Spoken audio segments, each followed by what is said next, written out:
Havamız. Türkiye uzağız.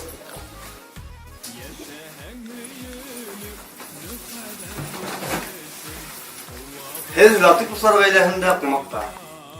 Hez bizde bulaygınatik bulamağız. Bizden iki şoyan kızımız da var.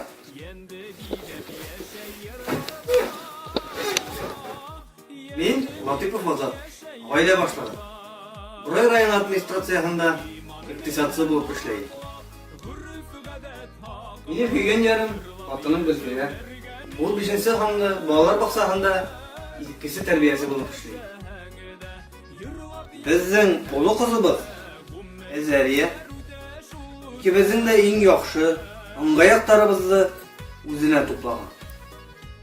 Üzü şoyan, üzü yetiz, her sak alsak yüzlü, ukulala dik bişli bilgilerine ölüşe.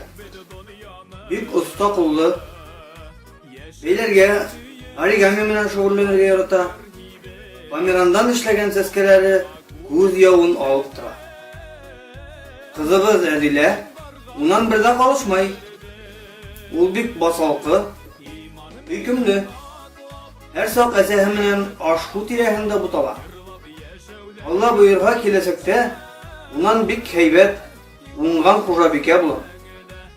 İnye biz ilnaz, öte bizden de iktibarın uzine yeri bide. Buğa eli durt kene yer. Buğala ol yetiz, yuguruk, yırık ağır. Bu bizden üyümüzden yemin.